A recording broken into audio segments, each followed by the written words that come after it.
तू आणि इथं बरं झालं तू इथं आलीस ते. तुझ्या बापाकडनं माफी मागून मन नाही भरलं. आता तू माझ्या पायावर डोकं ठेव, नाक रगड, म्हणजे काहीच कसं माझं थंडगार होईल. माफी कोण मागणार हे आता वेळच ठरवेल. अरे बघा रे बघा बघा, बापाला मारलं तर पोरगी चिडली. चिडणारच ना, कारण एका पोरीसाठी तिचा बाप म्हणजे तिचा हिरो असतो, एका बायकोसाठी तिचा नवरा म्हणजे तिचा सन्मान असतो, एका बहिणीसाठी तिचा भाऊ म्हणजे तिचा विश्वास असतो, आणि एका आईसाठी तिचा मुलगा म्हणजे तिचा आधार असतो. आणि या सगळ्यांसमोर एका पुरुषाचा आज तू अपमान केलायस. घरातल्या पुरुषाचा जेव्हा अपमान होतो ना, त्यावेळेस स्त्रीच त्याचा वचपा घेते. आणि तू आज एका अशा पुरुषाचा अपमान केलायस जो कधीच कुणाच्या आध्यात मध्यात नसतो, जो कधीच कुणाला साधा त्रासही देत नाही, पण तुझ्यासारख्या हलकट माणसाला मदत करून त्यांनी चूक केली. जोपर्यंत माझ्या वडिलांच्या पायावर नाक रगडून तुला माफी मागायला लावत नाही ना, तोपर्यंत मी पण नाव नाही सांगणार. तारिणी माधव बेलसरे. हे बघ, मग मी तुझं नाव बदली करतो. काय नाव तुझं ठेवू? काय ठेवू? रुसूबाई? नको नको नको. रडूबाई. रडूबाई माधव बेलसरे. अरे ही जी जीभ लय चरा चरा चालते. हिची जीभ हसडून काढा आणि भेका मारायला हवा. जा.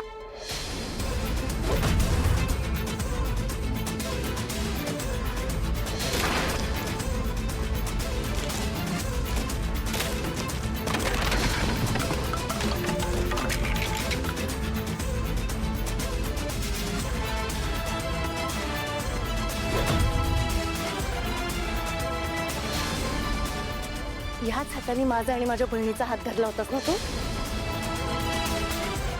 एक गोष्ट कायम लक्षात ठेवायची, ज्या हाताने एक मुलगी भाकऱ्या थापू शकते ना, त्याच हाताने ती तुम्हाला चोपू पण शकते.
सोडू? असं कसं सोडू? माझ्या वडिलांना कशी माफी मागायला लावलीस तू? विसरलास इतक्यात? हा, अरे ज्या माणसाने तुला मदत केली त्याच्यावरच उलटलास. आम्ही सामान्य असलो म्हणून काय वाटलं तुला? गरीब आहोत पण तितकेच स्वाभिमानी आहोत. आमच्या परिस्थितीचा फायदा घेऊन आम्हालाच पायदळी तुडवायला निघालायस तू. हा, माफी मागतो मी. सगळे पैसे परत करतो. नाही, माफी तर तू मागायचीच आहेस आणि पैसेही परत करायचेस, पण ज्या कुटुंबासमोर माझ्या वडिलांचा अपमान केलास ना, त्या सगळ्यांसमोर येऊन माफी मागायची, कळलं? हो, मागतो मागतो. तुम्हाला सुद्धा मी करू. आणि तू मला ओळखत नाहीस आणि मीही तुला ओळखत नाही. आणि हो, इथून पुढे मी तुम्हाला ओळखत नाही, तुम्ही मला ओळखत नाही. जर कुठे भेटलात, कुठे पाहिलत आणि ओळख दाखवलीत तर तुमची ओळख कायमची पुसून टाके ना. काय नाव आहे माझं? काय नाव आहे माझं? माहित नाही, माहित नाही.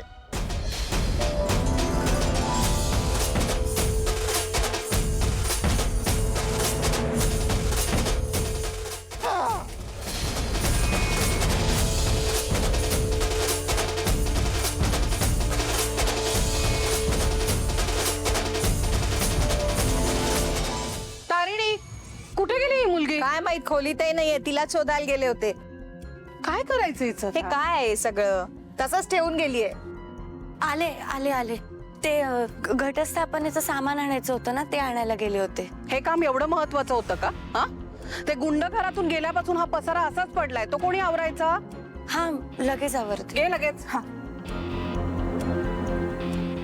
कधी कधी मला वाटतं ही मुलगी ना वेड पांघरून पेडगावला जाते.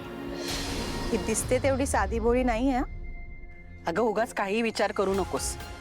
ही काही लपवा छपवी करणारी नाही, तेवढी ताकद नाही तिच्या. त्या गुंडाचा हात धरलाय तिने मगाशी.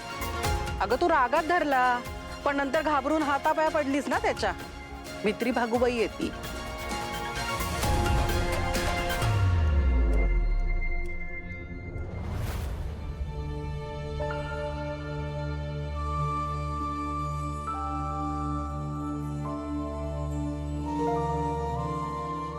माधव भाऊ,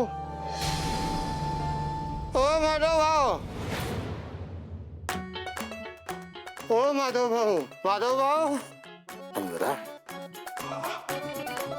माधव भाऊ, ओ माधव भाऊ.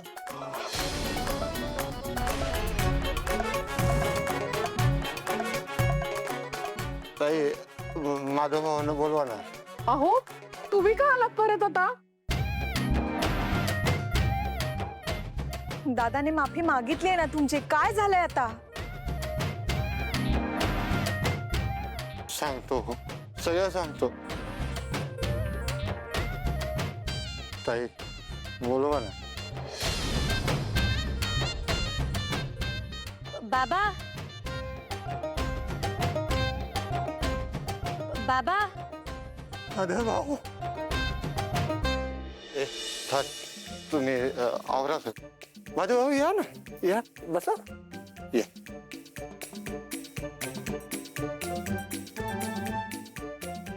हे आता आवरून परत मारणार का? अगं थांब ना. या माधव, या, सांभाळून या, या. सांभाळून, सांभाळून. हा, बसला. माधव भाऊ,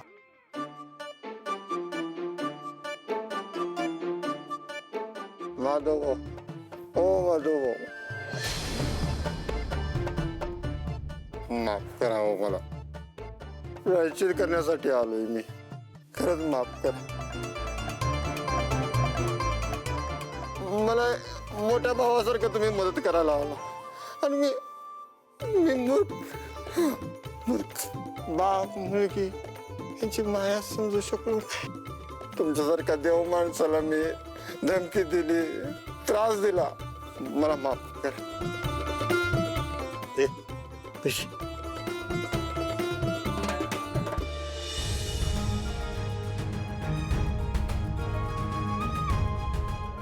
माधवबा, हे तुमचं मेहनतीचं पैसे, 2 लाख रुपये. व्याज बी आहे, घ्या. बघा, तुमची मुलगी माझ्या मुलीसारखी. हा, तिच्या लग्नात. ओ, माझं नाही, तिचं. हा, तिच्या लग्नात कशाची बी गरज पडली तर हा मिलिंद भाऊ आहे. काळजी करू नका. तुम्हाला कशाची बी गरज पडून दे, मी आहे. मी आहे. एक बाप आणि मुलगी काय असते, काहीच तळमळतो बघून. खरंच. काय हो, तुमच्यात एवढा बदल कसा झाला? आहे, अहो तुम्हाला काय सांगायचं. एका बापाची लेक माझ्याकडे आली होती.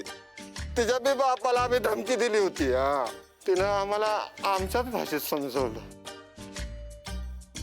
समजावलं की मारलं? हा, नाही समजवलं. हा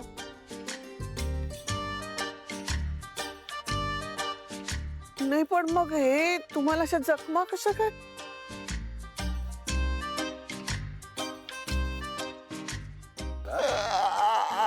आम्ही मोटरसायकलवर पडलो. हे सांग की, बोल की. आई, प्रत्येक बापाला अशीच मुलगी पाहिजे. माधव भाऊ, माफ करा. हा,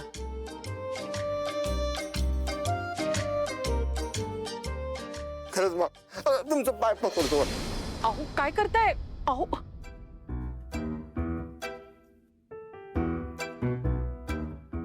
अरे मी काय माफ करणार तुला? नाही, माफ करा तुम्ही. जोपर्यंत माफ करत नाही तोपर्यंत मी पाय सोडणार नाही. मला माफ कर. नाही. बाबा बाबा जाऊ देत. माफ करून टाका त्यांना आता. सॉरी ना. केलं माफ केलं. केलं माफ.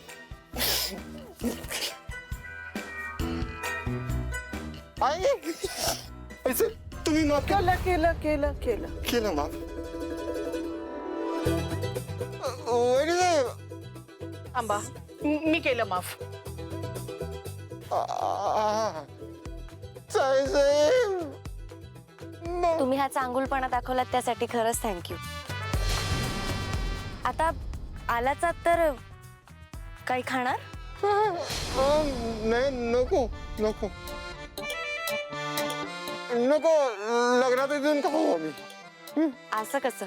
काहीतरी घ्या ना. नको नको, जाऊन देतो, जाऊन देतो. आहो थोडं तरी खा. नको नको, आम्ही लग्नातच येतो. माफ करा. चला, माफ करा.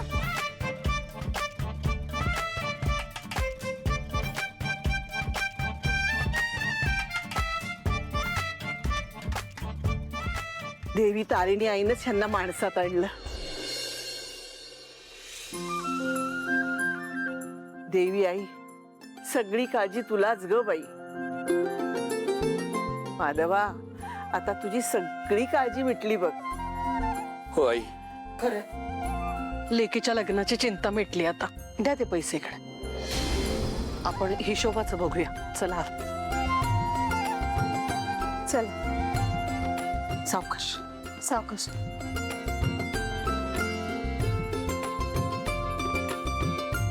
चला ग पोरींनो, तुम्ही मदत करा आवरायला. हा हा करते.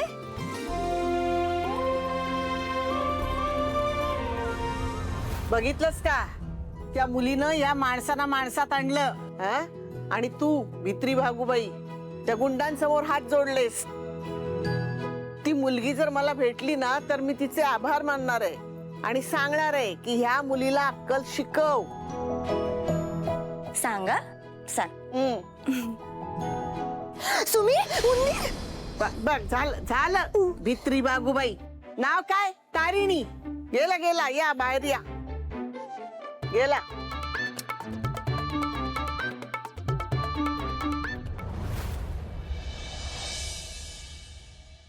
वहिनी, हे उपास तापास करून आणि ह्या सनवाणी फिरून त्या इराला ऐकायला बोलायला येणार आहे का? उगाच नको तो अट्टहास.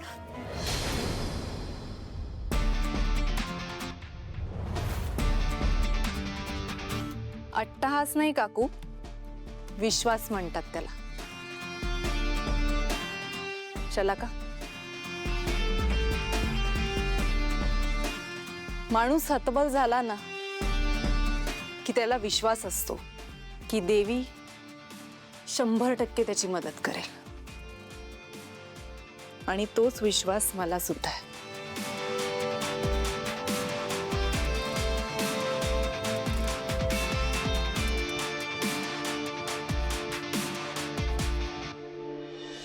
अगं नाही, मला तसं नव्हतं म्हणायचं.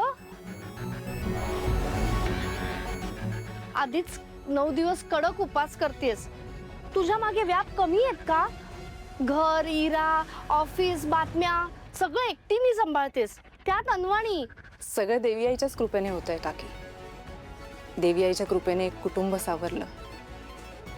देवी आईच्या कृपेने चॅनल पुन्हा रुळावर आला आणि देवी आईच्याच कृपेने इरा सुद्धा बरी होणार आहे त्याची खात्री आहे मला.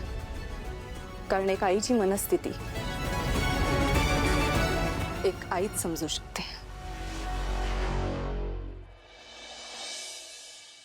बरोबर ना? हो हो, आईचा कृपाशीर्वाद आपल्या सगळ्यांवर राहणार बघ. आणि आपल्या इराला ऐकू येणार, ती बोलू सुद्धा लागणार. मला खात्री आहे.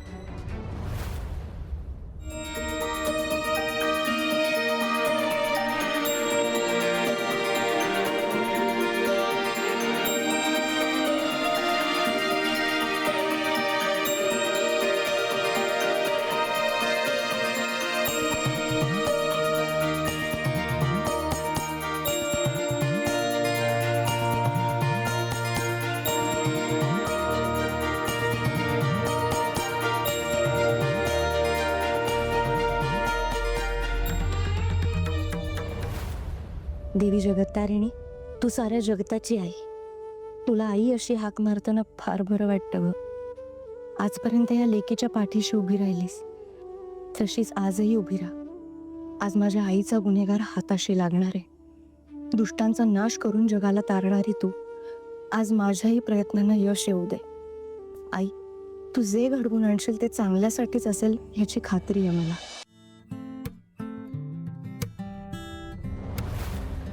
काय मागितलंस देवीकडे? स्वतःसाठी काही मागितलं नसणारच, तरी पण देणार. तुझ्या मनात असलेली इच्छा पूर्ण देवी करणार. इतका कडक उपास करतेस ना तिच्यासाठी, तुझी इच्छा पूर्ण केल्याशिवाय राहणार नाही ती. आलेच.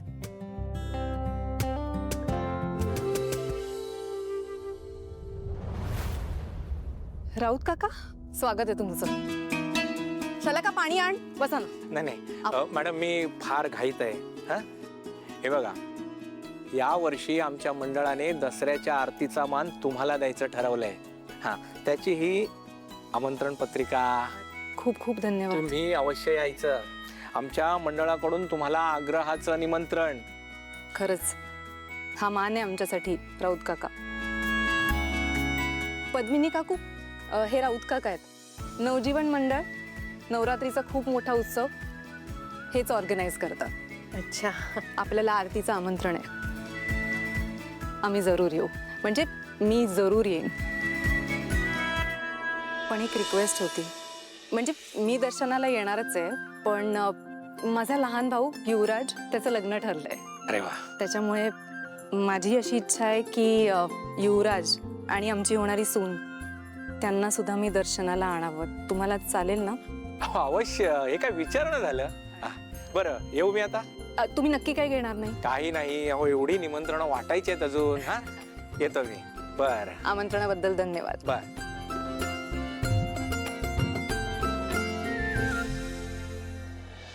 यू विल लिसन ना. अरे डोंट बी सॉरी. मी नाही तुला समजून घेणार तर कोण घेणार? अरे वा, काय समजूतदार बायको दिली मला देवाने. हा, येस, यू आर लकी. ऐक ना, आपण नंतर बोलूया. Bye baby. हा, ठीक आहे ठीक आहे, बाय. निशी, तुझ्या होणाऱ्या नवऱ्याचं नाव युवी आहे. हो का? तुला नाही आवडलं?